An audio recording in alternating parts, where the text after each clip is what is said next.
President Trump touting his administration's economic successes yesterday as the United States kicks off its annual holiday shopping season. The commander-in-chief commenting on what he's thankful for. What are you most thankful for, Mr. President? For having a great family and for having made a tremendous difference in this country. I've made a tremendous difference in the country. This country is so much stronger now than it was when I took office that you wouldn't believe it. Here now, fashion and retail trend analyst Charcy Evers. Charcy, your take on the holiday shopping season kicking off so far. What should we be watching?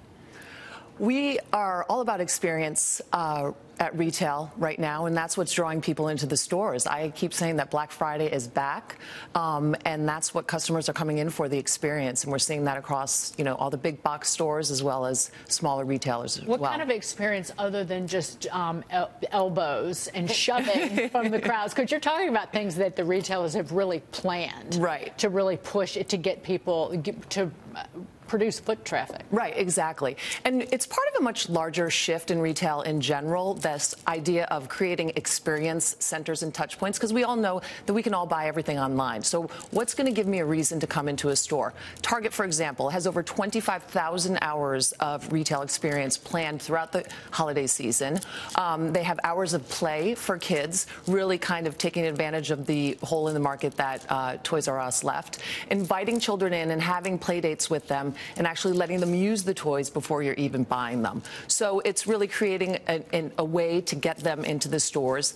Walmart, the same thing. They're having actual play dates with children, really inviting them in. They've also created a digital playground online where you can use your tablet or your computer to try the toys out before. So that's just one of the ways that these retailers are having people, getting them into the store and making it enjoyable. It's because it's hard to get consumers in the store, especially if you can shop online, and that's why it's hard to compete also with Amazon's discounts. Right. You really have to Right. slice a lot of your pricing, right? Right. And I think we all know that. The holidays is a perfect time to kind of come up with a new experiential strategy as a retailer, because it's, we had the idea of Black Friday or the holidays in general is like, let's go and sit on Santa's lap and take a picture. Mm-hmm. That's always kind of, it's bringing back that nostalgia of going in and creating tradition. And Black Friday, for many families, is a tradition of going shopping. What about pricing, though? I mean, don't you have to get competitive when you have to give doorbusters and so you basically cut your prices to extraordinary levels?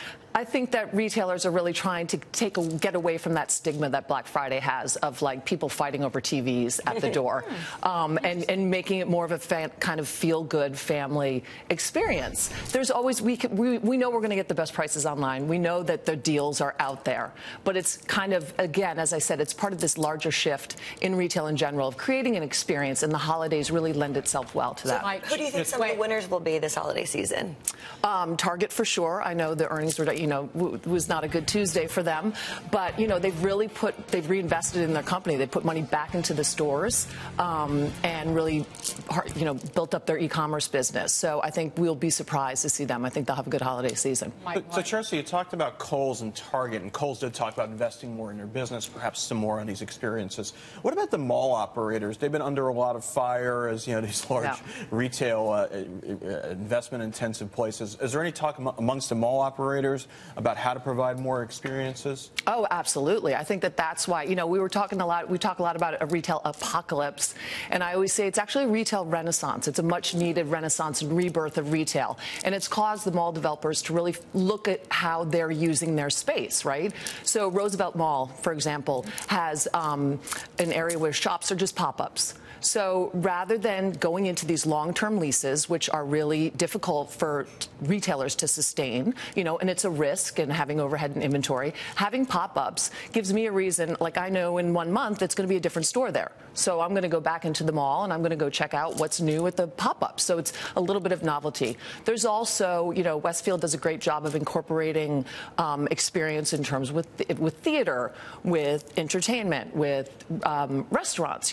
They will become become more experiential hubs. And going back to Walmart, they've really they're doing new things with their stores and creating what they call town centers, and actually using the space around them, you know, the parking lots, the empty stores around them, and creating these experiential centers that are really drawing consumers in. So and don't, because again, I feel like some real retail success stories get lumped in with the mall problems, which have been going on for literally 30 years in this country. Because I keep bringing this up, but Aerie, which is a division of American Eagle, was, if you watched Aerie, that store literally, it pulls you in as a female shopper.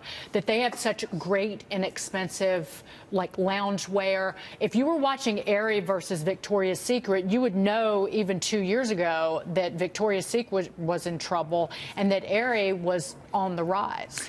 Yeah, I talk a lot about that. Don't get me started, Victoria's Secret. Well, I think that it's they missed out on the bralette trend, you know, and they're also Aerie a much was very larger, early on the bralette very trend. early, and they did it well. And Victoria's Secret just needs, you know, come with the time, like lived up in the times. Yes. You know, they didn't shift when the consumer shifted. We're going with athleisure out there and more athletic apparel and stuff. The bras don't need to be underwired. We're not into push-up bras. We're not into that image of a woman anymore. You know, and it's about physical. It's about being comfortable What bunker was the management at Victoria's Secret living in, that they wouldn't know that it was about this, that there's not one standard of beauty anymore, and it doesn't weigh 100 pounds and is 6 feet tall. But they keep running the prime time lingerie show. I mean, but even that's outdated. But when you think about the comments that the CMO made about the Victoria's Secret show, you really see that it's embedded in the culture. This ideology, by the way, that's outdated. That CMO has been running that fashion show as long as they've been doing it, and it kind of begs the question of, like, why is that dude still there? Right. But anyway, but they're getting a new CEO. As my wife would say, some man must have thought of that. Well, it is. Think about it. It's not the zeitgeist, and it's all about a male fantasy and an image that they're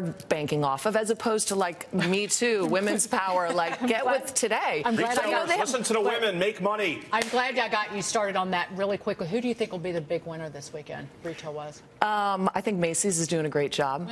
Nordstrom is doing a great job. Macy's is doing pop-ups with Facebook. You know, there's this idea of integrating online and offline. I also talk a lot about in retail. It's just retail, right? It doesn't have to be online, offline. The customer is shopping now on their mobile. It has to be seamless. There's no distinction between the two.